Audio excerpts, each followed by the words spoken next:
The winter of 1944 pressed down on Europe like a steel blanket. Snow fell in thick, merciless sheets across the battlefields of Belgium, turning roads into frozen rivers of mud and transforming forests into skeletal graveyards of black trees. The air itself seemed to bite at exposed skin, and every breath came out as vapor that hung in the cold like ghostly warnings.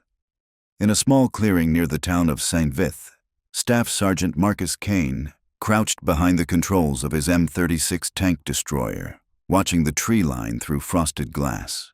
His fingers, stiff with cold despite thick gloves, gripped the firing controls as he scanned the horizon for movement. Behind him, his three-man crew sat in tense silence, their breathing creating a fog inside the cramped steel compartment that smelled of oil, cordite, and fear. Kane had been fighting in Europe for 8 months. He'd seen the beaches of Normandy painted red with American blood. He'd watched entire platoons disappear in the hedgerows of France. He'd learned that war wasn't about heroics or glory. It was about mathematics. Angles, distances, the difference, timing. Between life and death often came down to fractions of seconds and degrees of elevation. But what Kane was about to do would change everything the Army thought it knew about tank warfare. What started as a desperate moment of battlefield improvisation would become a tactical revolution that would echo through military doctrine for decades. Because sometimes, the most powerful innovations come not from headquarters or training manuals, but from a single soldier who refuses to follow the rules when lives are on the line. Kane wasn't supposed to be there. His unit, the 823rd Tank Destroyer Battalion, had been ordered to hold defensive positions 3 miles to the south. But intelligence reports had been flooding in all morning about German armor movements in the sector. Panzer columns were probing American lines, testing for weaknesses. The Battle of the Bulge had been raging for 4 days, and the Wehrmacht was throwing everything they had at the thinly stretched Allied forces. The radio in Kane's tank destroyer crackled with static and fragmented communications. Supply lines were cut. Reinforcements were trapped. Units were scattered across the frozen Belgian countryside like pieces of a shattered chess set. In the confusion, Kane's crew had become separated from their battalion during a chaotic retreat the night before. They'd been driving through the darkness when German artillery began falling like deadly rain around them. Trees exploded into splinters. The road ahead disappeared in a crater that could have swallowed a house. Kane made a split-second decision to veer off into the forest, hoping to find cover until dawn. Now, as morning light filtered through the snow-heavy branches, they found themselves in perhaps the most strategically important position on the entire front. Through his periscope, Kane could see a narrow valley that served as a natural corridor through the dense woods. It was the kind of terrain that armored columns loved, a clear path that offered concealment from air attacks while allowing rapid movement toward Allied positions. Kane pulled out his field glasses and studied the approach routes. His mind, trained by months of combat, began calculating firing solutions automatically. Range to the valley floor, 800 yards. Elevation advantage, roughly 40 feet. Wind speed, minimal to the tree-dew cover, perfect conditions for what the Army called interdiction fire. But there was a problem. A big one. Kane's orders were explicit. Do not engage without authorization from command. The reasoning was sound enough. In the chaos of the Battle of the Bulge, friendly fire incidents had become a nightmare. American units were scattered and disorganized. German forces had captured Allied vehicles and equipment. In the confusion, trigger-happy crews had been known to fire on their own forces. The radio protocols were clear. Identify the target, request permission to engage, wait for confirmation. Only then could a crew open fire. It was a system designed to prevent catastrophic mistakes, but it was also slow, cumbersome, and in a fast-moving battle, sometimes speed mattered more than procedure. Kane tried the radio again. Static filled his headset like angry insects. He adjusted the frequency, tried different channels. Nothing but electronic snow and the occasional burst of garbled transmission from some distant unit fighting its own desperate battle. His loader, a nervous kid from Ohio named Tommy Chen, leaned forward. "Serge, you getting anything on the radio?" Kane shook his head. "Dead air. We're on our own out here." The gunner, Corporal Eddie Vasquez, a steady veteran from New Mexico, kept his eye pressed to the sight. "Movement in the valley," he reported quietly. "Looks like vehicles coming through the trees." Kane swung his own optics toward the valley floor. At first, he saw nothing but shadows and snow. Then, like ghosts materializing from the winter landscape, they appeared. German vehicles moving in single file through the narrow corridor. The lead vehicle was a Panzer IV, its distinctive angular silhouette unmistakable even at distance. Behind it came another tank, then another. Kane counted them carefully. 1, 2, 3, 4 Panzer IVs. Then came the support vehicles. A half-track loaded with infantry. 2 more half-tracks. Supply trucks bringing up the rear. At least 50 German soldiers in total, plus enough armored firepower to punch through any American defensive position in the sector. This wasn't a patrol or a reconnaissance mission. This was a spearhead, a concentrated thrust designed to exploit a gap in Allied lines. If this column reached its objective, it would cut off American units to the north and threaten the entire defensive position around Saint-Vith. Kane felt his pulse quicken. This was exactly the kind of target that tank destroyers were designed to engage. His M36 packed a 90mm gun that could penetrate the armor of any German tank at this range. His crew was experienced, disciplined, ready. They had the high ground, the element of surprise, and perfect firing conditions. But they didn't have authorization. Kane tried the radio one more time, cycling through every frequency in his book. Static white noise. The electronic equivalent of silence. Whatever was jamming communications in this sector, it was thorough and effective. The German column continued its advance through the valley, moving with the confidence of a force that believed itself unobserved. The lead Panzer commander was visible in his turret hatch, scanning the terrain ahead through binoculars. Infantry soldiers in the half-tracks looked relaxed, their weapons casually held. They had no idea they were being watched. Kane's driver, a quiet farm boy from Iowa named Pete Morrison, spoke without turning around. "What's the call, Sergeant?" It was a simple question with profound implications. Kane could follow regulations and let the column pass. He could continue trying to raise command on the radio while German armor moved closer to American positions. He could play it safe and hope that someone else, somewhere else, would intercept the enemy force. Or he could do what his training, his instincts, and his understanding of the tactical situation told him was right. He could open fire without authorization and deal with the consequences later. Kane looked at his crew. 3 men who trusted him to make the right decision. 3 soldiers whose lives depended on his judgment.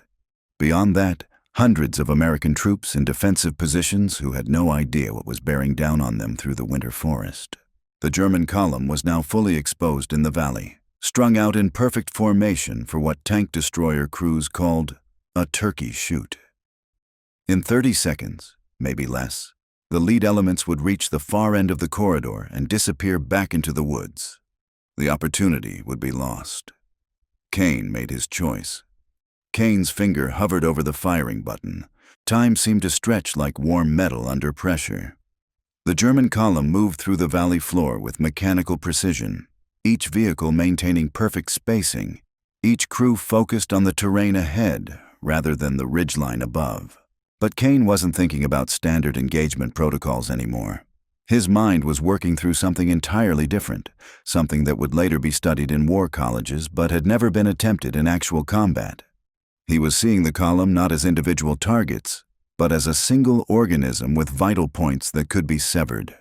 Most tank destroyer crews were trained to engage the lead vehicle first. Take out the commander, disrupt the formation, force the others to react. It was logical, straightforward, and usually effective. But Kane had spent months studying German tactical manuals captured from destroyed vehicles. He understood how Panzer columns operated under stress. If he hit the lead tank, the others would immediately reverse and scatter. Some might escape back into the forest. Others would deploy into combat positions and return fire, It would become a prolonged engagement with uncertain outcomes. Kane had a different idea. A pattern that would trap the entire formation in the valley with no escape route and no ability to coordinate a response. It was unorthodox, untested, and completely against everything the Army had taught him about target prioritization. He was going to fire backwards through the column. "Eddie," Kane said quietly to his gunner, "I need you to track to the rear of the formation, that supply truck at the tail end." Vasquez hesitated. "The supply truck?" "Surge, that's not standard procedure." "Trust me on this one. Tommy, load armor piercing." Chen slammed a 90mm shell into the breach. "Up!" Kane adjusted his position slightly, using the terrain to mask their muzzle flash. The German column was now spread across nearly 400 yards of valley floor. A perfect line of targets silhouetted against the snow. "Range to rear vehicle 900 yards, Vasquez reported. "Fire!" The M36 rocked backward as the 90mm gun spoke. The shells screamed across the valley and struck the supply truck dead center. The vehicle disappeared in a ball of orange flame and black smoke. Debris scattered across the narrow road, creating an immediate roadblock. But Kane wasn't finished. Before the smoke had even cleared, he was already adjusting his aim. Next target, that half-track in the middle, the one with the radio antenna. "Surge, they're going to start moving now," Chen warned. "That's exactly what I'm counting on. Fire when ready." The second shell caught the command half-track as its crew was still trying to figure out what had happened. The explosion took out not just the vehicle but the radio equipment that would have allowed the column to call for support or coordinate a response. Now the German formation began to react. The lead Panzer started to reverse, its commander shouting orders that Kane couldn't hear but could easily imagine. The remaining vehicles started to bunch up, creating exactly the kind of target concentration that Kane had been hoping for. Third shot, that Panzer trying to turn around, the second one in line. Vasquez tracked the target as it attempted to maneuver in the confined space. German tank crews were well trained, but the narrow valley limited their options. They couldn't spread out. They couldn't take cover. They were trapped in a corridor with burning vehicles at both ends and an unseen enemy above. The third shot penetrated the Panzer's side armor and detonated inside the crew compartment. The tank shuddered to a halt, smoke pouring from its hatches. Kane's unorthodox firing pattern was working exactly as he'd envisioned. By striking the rear of the formation first, he'd created a traffic jam. By hitting the command vehicle second, he'd disrupted their communications. By targeting the second tank instead of the first, he'd created chaos in the middle of the column while leaving the lead vehicle isolated and confused. The German commander in the lead Panzer was now completely cut off from his unit. He could see burning vehicles behind him but couldn't communicate with anyone. He didn't know if he was facing one enemy tank or an entire battalion. All he knew was that his perfectly organized column had become a death trap in the space of 3 minutes. Fourth shot, that half-track, trying to get around the burning Panzer. Kane's crew was operating like a machine now. Chen had found his rhythm with the loading. Morrison was adjusting their position after each shot to avoid return fire. Vasquez was tracking targets with deadly precision. The fourth shell caught the half-track as it attempted to squeeze past the burning tank. The explosion flipped the vehicle onto its side, blocking the road even more completely. The pattern Kane had created was devastating in its simplicity. He wasn't just destroying vehicles. He was systematically dismantling the German unit's ability to function. Each shot was chosen not for maximum individual damage, but for maximum disruption of the entire formation. The surviving German crews were now abandoning their vehicles and attempting to escape on foot. Infantry soldiers scattered into the woods, leaving behind weapons and equipment. The few remaining functional vehicles sat motionless, their crews unwilling to risk movement in the killing field that the valley had become. Kane surveyed the destruction through his periscope. 7 vehicles destroyed or disabled. An entire Panzer spearhead neutralized. Dozens of German soldiers eliminated or scattered.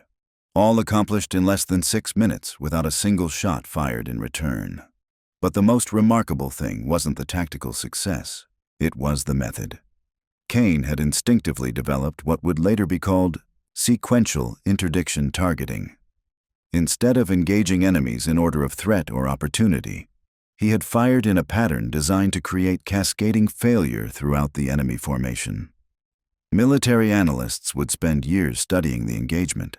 They would create diagrams and mathematical models. They would test the technique in war games and training exercises. But none of them would ever duplicate the perfect combination of terrain, timing, and tactical intuition that had made Kane's unauthorized firing pattern so devastatingly effective. As the smoke cleared and silence returned to the valley, Kane finally tried the radio again. This time, he got through. "Command, this is Kane. We have enemy contact. Multiple vehicles destroyed. Valley secured." The response crackled back immediately. "Kane, what's your authorization for engagement? You were ordered to hold defensive positions." Kane looked at the burning wreckage below, at his crew who had followed him without question, at the tactical situation that had demanded immediate action rather than bureaucratic delay. "Command," he said calmly. "Sometimes you have to make your own authorization." The radio fell silent for a long moment.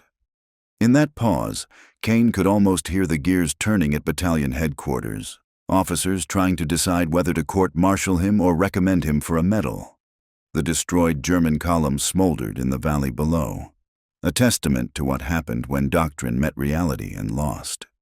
Finally, the voice crackled back. "Kane, hold position. We're sending someone to debrief you." Kane set down the radio and looked at his crew. Chen was already cleaning the gun barrel with methodical precision. Vasquez was sketching the engagement in a small notebook, marking target positions and firing sequences. Morrison sat quietly at his driver's position, hands steady on the controls despite what they'd just accomplished. None of them spoke about what had happened. They didn't need to. They had seen something that military textbooks couldn't teach, something that emerged only in the crucible of combat when training met intuition and produced something entirely new. 3 hours later, a jeep arrived carrying Major William Hayes from Divisional Intelligence. Hayes was a thin, sharp-eyed officer who had spent the war analyzing German tactics and American responses. He climbed into the M-36's cramped interior and studied Kane with the intensity of a scientist examining a specimen. "Walk me through it," Hayes said simply. Kane described the engagement step by step. The German column's formation, the decision to fire without authorization, the unconventional targeting sequence that had trapped the entire unit in the valley. Hayes listened without interruption, occasionally making notes in a leather-bound journal. When Kane finished, Hayes was quiet for a full minute. Then he asked, "Why did you fire backwards through the column?" Kane had been asking himself the same question. "Seemed right," he said finally. "If I'd hit the lead tank, the others would have scattered. But if I blocked their retreat first, they couldn't go anywhere. And the command vehicle second? Cut off their communications. Made it harder for them to coordinate a response." Hayes nodded slowly. "What you did, Sergeant, was create what we call a cascading tactical failure. You didn't just destroy vehicles, you systematically dismantled their ability to function as a unit." Kane had never heard the term before, but he understood the concept. Like pulling the right threads to unravel a sweater. Exactly. Hayes closed his notebook. "The problem is, what you did isn't in any manual. We don't teach sequential interdiction targeting because we've never seen it work in combat conditions. Until today. Hayes looked out at the valley where German wreckage still smoked in the winter air.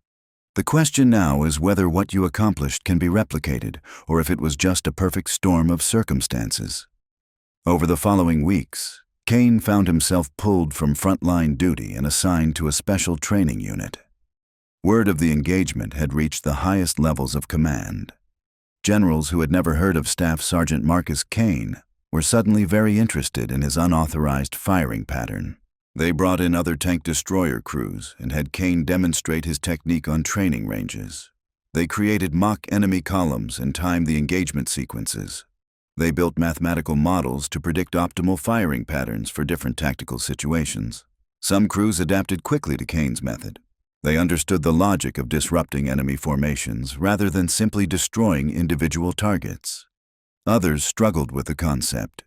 They had been trained to engage the most dangerous threat first, and firing at supply trucks while enemy tanks were present felt fundamentally wrong. But the results were undeniable. Crews using Kane's sequential targeting method consistently achieved higher kill rates with fewer rounds expended.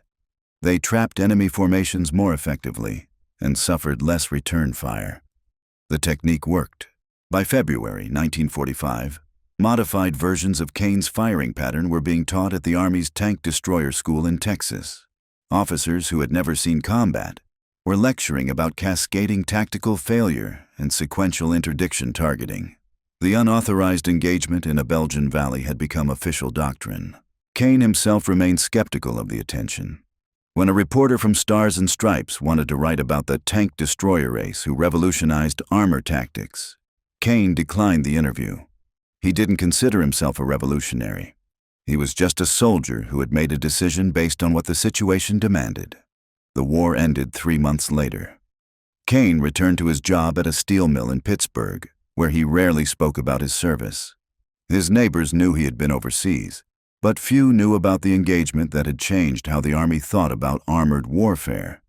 Decades later, military historians would study Kane's technique and its influence on Cold War tank doctrine. They would analyze the psychological factors that had led to his tactical breakthrough. They would debate whether his success had been skill or luck, but they would miss the most important lesson. Innovation in warfare doesn't come from staff colleges or think tanks. It emerges from soldiers who are willing to trust their instincts when the manual doesn't have an answer. It comes from crews who will follow a leader into uncharted tactical territory because they understand that survival sometimes requires breaking the rules. Kane had proven that the most powerful weapon on any battlefield isn't necessarily the biggest gun or the thickest armor. Sometimes it's the willingness to see familiar problems from an entirely different angle. To recognize that victory doesn't always go to the force that follows doctrine most precisely, but to the one that adapts fastest to circumstances that no doctrine anticipated.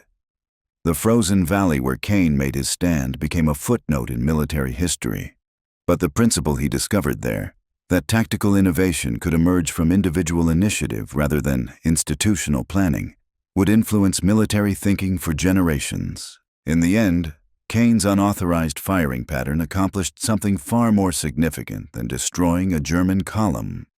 It proved that in warfare, as in life, the most important breakthroughs often come from people who are willing to question what everyone else accepts as unchangeable truth. But Kane's story didn't end with official recognition or training manuals. While military theorists debated the finer points of sequential interdiction targeting in comfortable lecture halls, the man who had created it was fighting a different kind of battle entirely. The nightmares started 3 weeks after the engagement. Kane would wake in a cold sweat, hearing the screams of German soldiers who had burned alive in their vehicles. He saw their faces in his dreams, young men not much different from himself, caught in a tactical trap of his own devising. The mathematical precision that had made his firing pattern so effective also made it impossible to forget the human cost. His crew noticed the change first. Chen, the loader who had fed shells into the gun with mechanical efficiency, found Kane staring at nothing during quiet moments. Vasquez caught him writing letters he never sent, pages of text addressed to families in Germany whose sons might have died in that valley. Morrison, always the practical one, simply stayed close and said nothing. The Army wanted Kane to tour stateside training facilities, to demonstrate his technique for fresh-faced recruits who had never heard a shot fired in anger. They offered promotions, medals, speaking engagements. Kane declined them all. He didn't want to be the poster boy for tactical innovation. He just wanted to finish his war and go home. But the war wasn't finished with him. As news of Kane's method spread through American tank destroyer units, something unexpected began happening.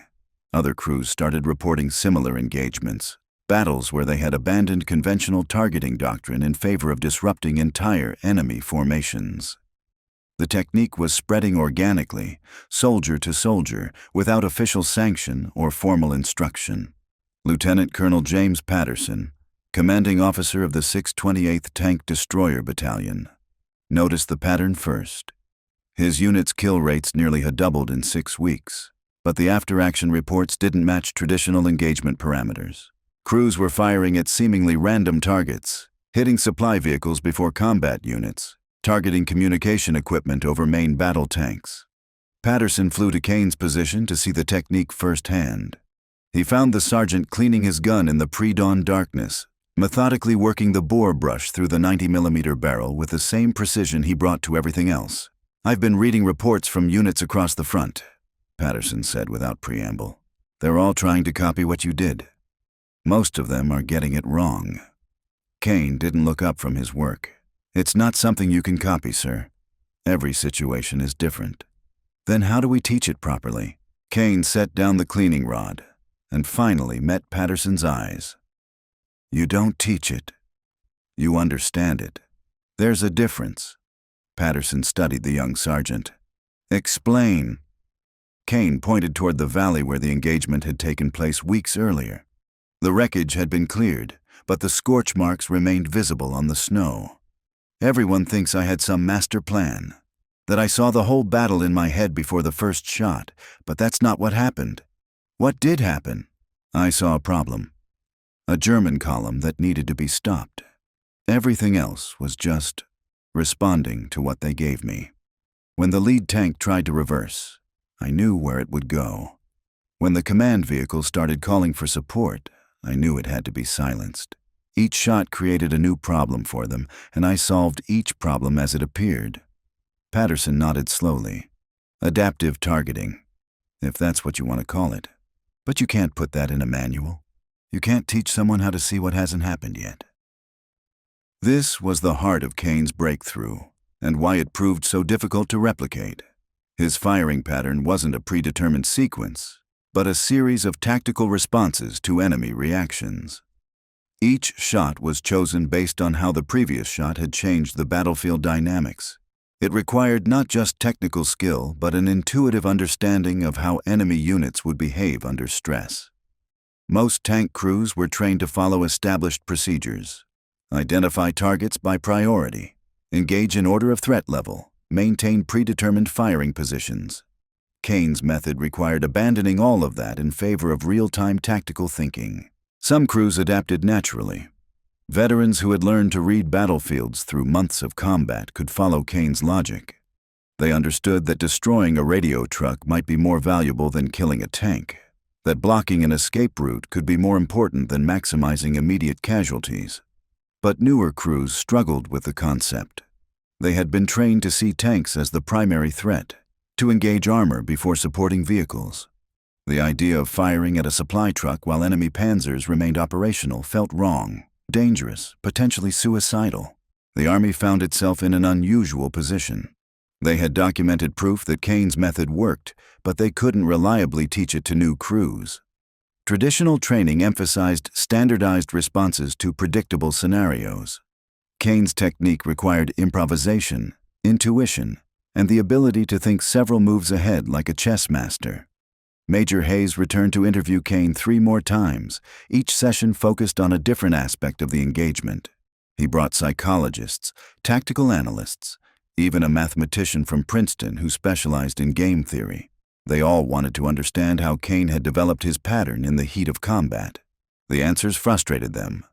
Kane couldn't explain his decision-making process in terms they could quantify. He talked about feeling when the enemy formation was vulnerable, about seeing how one shot would affect the entire column. It was more art than science, more intuition than calculation. "You're treating this like it's magic," Hayes complained during their 4th meeting. "There has to be a logical framework we can teach." Kane was quiet for a long moment. Then he pulled out his field notebook, the same one he'd been carrying since Normandy. The pages were filled with sketches of German vehicles, notes about armor thickness, observations about crew behavior under fire. "This is my framework," Kane said, handing over the notebook. 8 months of watching how they fight, how they move, how they react when things go wrong. You can't teach that in a classroom. Hayes flipped through the pages, studying Kane's meticulous observations. Tank crews that panicked when hit from unexpected angles. Radio operators who abandoned their equipment when under direct fire. Supply convoys that scattered when their lead elements were destroyed. This is intelligence gathering, Hayes realized. You've been studying enemy behavior patterns. Every crew does that. The difference is knowing how to use what you've learned. And using it requires breaking the rules. Kane nodded. Sometimes the rules don't fit the situation. Sometimes you have to write new ones. This was the lesson that military planners struggled to accept. Innovation in warfare couldn't be programmed or systematized. It emerged from individuals who combined technical skill with tactical creativity, who were willing to risk court-martial rather than follow inappropriate doctrine. Kane's unauthorized firing pattern had worked not because it followed a superior manual, but because it abandoned manuals entirely in favor of real-time problem-solving. It represented a fundamental shift in how military leaders thought about battlefield decision-making. The implications extended far beyond tank warfare. If sergeants in the field could develop tactical innovations superior to established doctrine, what did that say about how the Army developed strategy? If the most effective solutions came from breaking rules rather than following them, how should future officers be trained? These questions would occupy military theorists for decades. But for Kane, the answers were simpler. You did what the situation required. You adapted to circumstances as they developed. You trusted your training, your experience, and your instincts, even when they led you into uncharted territory. The war continued around him, but Kane's war had changed. He was no longer just a tank destroyer crew member. He had become something the Army didn't have a name for. A tactical innovator whose methods couldn't be replicated but whose results couldn't be ignored. Other crews sought him out, asking for advice about engagements they were planning. Kane tried to help, but his guidance was often frustrating. He couldn't give them a formula to follow. He could only encourage them to study their enemies, understand their own capabilities, and be willing to trust their judgment when the manual didn't provide answers. Some listened. Others dismissed him as lucky. A few understood that luck had nothing to do with what had happened in that Belgian valley. Kane had seen an opportunity that existed for perhaps 60 seconds, recognized it instantly, and acted without hesitation. That combination of preparation, perception, and decisiveness couldn't be taught in any school. Marcus Kane returned to Pittsburgh in the summer of 1945, carrying nothing but a duffel bag and memories that would haunt him for decades. He never spoke publicly about the engagement that changed military doctrine. He never claimed credit for revolutionizing tank warfare. To his neighbors at the steel mill, he was just another veteran who had done his duty and come home. But in training facilities across America, instructors still taught modified versions of his firing pattern. In war colleges, professors analyzed the tactical principles he had discovered in 6 minutes of combat. His unauthorized decision had become authorized doctrine, studied by officers who would never face the impossible choice between following orders and saving lives. The lesson wasn't about disobedience or heroics. It was about the courage to trust your judgment when everything you've been taught falls short of what the moment demands. Sometimes the most important breakthroughs come not from following the manual, but from having the wisdom to write a better one.